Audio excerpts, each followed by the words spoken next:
ముఖ్యమంత్రి రేవంత్ రెడ్డి ప్రభుత్వంలోనూ పార్టీలోనూ ఏకాకి అయ్యారు. ప్రభుత్వ నిర్ణయాలు, ప్రతిపక్షాల విమర్శల అంశాల్లో ఆయన్ని సమర్థించడానికి పార్టీ నాయకులు కానీ మంత్రులు కానీ ముందుకు రావట్లేదు. 6 గ్యారంటీలు, కులగణన, లగచర్ల, హెచ్సియు భూముల అంశం ఇలా సీఎం ఎదురు దెబ్బతిన్న ప్రతి అంశంలో మంత్రులెవరూ పెద్దగా మద్దతు తెలపలేదు. మొత్తంగా ముఖ్యమంత్రి రేవంత్ రెడ్డిని ఒంటరి చేసిన మంత్రులు కనీసం శాఖల సమీక్షల్లోనూ పాల్గొనకుండా ఆయన నాయకత్వాన్ని ప్రశ్నిస్తున్నారు. రేవంత్ రెడ్డి ముఖ్యమంత్రి పీఠంలో కూర్చున్నప్పటి నుంచే కాంగ్రెస్ సీనియర్ నాయకులు సీఎంను ఒంటరి చేయడానికి ప్రయత్నించారు. శాఖల కేటాయింపు నుంచే మొదలైన అసమ్మతి ఇప్పటికీ అలాగే కొనసాగుతోంది. ప్రతిపక్షంలో ఉన్నప్పుడు సైతం రేవంత్ రెడ్డికి సీనియర్లు ఎవరూ సహకరించలేదు.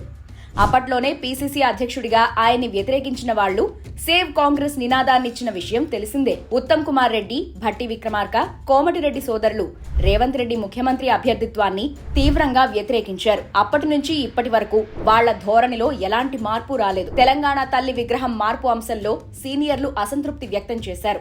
చిహ్నాల మార్పు అంశంలో తమని సంప్రదించకుండా ఏకపక్షంగా వ్యవహరించారని సీఎంపై అప్పట్లో గుర్రుగా ఉన్న మంత్రులు బీఆర్ఎస్ విమర్శలకు ధీటుగా సమాధానమివ్వలేకపోయారు.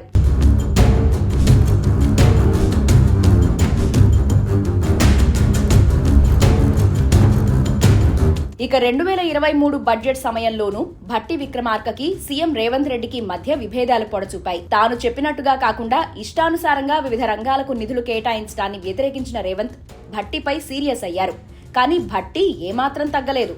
చివరికి మంత్రులంతా రేవంత్ ను ఒంటరి చేసి వ్యవహరించడంతో రేవంత్ రెడ్డి దిగి వచ్చారు. రోడ్లు, భవనాలు, విద్యుత్ రంగాలకు కేటాయింపులపై అసంతృప్తి వ్యక్తం చేసిన రేవంత్ ను మంత్రులంతా కలిసి విభేదించారు. ఇక కొండా సురేఖ, సినీ నటుడు నాగార్జున, సమంత అంశంలో చేసిన వ్యాఖ్యలు అప్పట్లో దుమారం రేపాయి. కానీ సీఎం రేవంత్ రెడ్డి సురేఖను వెనకేసుకురావడంపై కాంగ్రెస్ సీనియర్ నాయకులు అధిష్టానానికి ఫిర్యాదు చేశారు. అనవసరమైన విషయాల్లో జోక్యం చేసుకుంటున్నారని అధిష్టానం సైతం హెచ్చరికలు జారీ చేసింది. ఆ వివాదం కోర్టుకు చేరుకున్నప్పటికీ ఏ ఒక్క మంత్రి కూడా ముందుకు వచ్చి రేవంత్ రెడ్డికి మద్దతు ఇవ్వలేదు. చివరికి అధిష్టానమే రంగంలోకి దిగి పీసీసీ అధ్యక్షుడి సహాయంతో ఆ వివాదానికి ఫుల్ స్టాప్ పెట్టింది. ప్రతి అంశంలో దుందుడుకుగా వ్యవహరించే రేవంత్ రెడ్డి సినీ నటుడు అల్లు అర్జున్ విషయాల్లోనూ అదే విధంగా వ్యవహరించారు. థియేటర్లో తొక్కిసలాట ఘటనపై అసెంబ్లీలో చర్చించిన విషయాన్ని సీనియర్ మంత్రులు తీవ్రంగా వ్యతిరేకించారు. వ్యక్తిగత ఈగోలను తీర్చుకోవడానికి అసెంబ్లీని వేదిక చేసుకోవడంపై కోమటిరెడ్డి వెంకటరెడ్డి అప్పట్లోనే వారించారు. కానీ ముఖ్యమంత్రి ఆ అంశాన్ని జాతీయ మీడియాలో సైతం ప్రస్తావించడం మంత్రులెవ్వరికీ రుచించలేదు.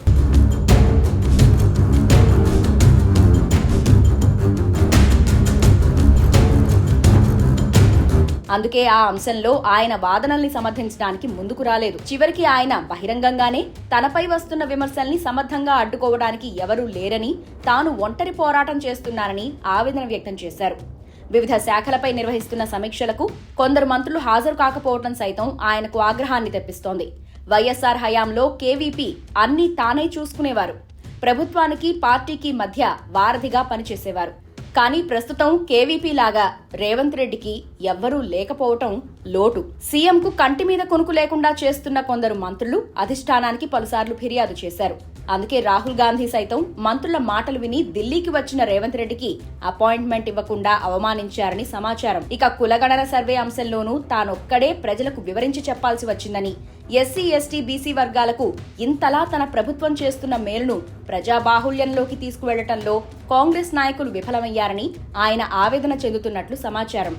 హెచ్సియు భూముల అంశంలోనూ మీనాక్షి నటరాజన్ కు కొందరు మంత్రులు తప్పుడు సమాచారం ఇచ్చారని ఆయన భావిస్తున్నారు. అధిష్టానం సైతం మీనాక్షి నటరాజన్ కు ఇచ్చే విలువ ఒక ముఖ్యమంత్రిగా తనకు ఇవ్వట్లేదని అనుకుంటున్నారు. ఇలా ప్రతి అంశంలోనూ ఆయనకు పార్టీ నుంచి కానీ, ప్రభుత్వంలో ఉన్న మంత్రుల నుంచి కానీ సహాయ సహకారాలు అందట్లేదు. అధిష్టానం సైతం సీనియర్ కాంగ్రెస్ నాయకులకు ప్రాధాన్యతనిస్తోంది.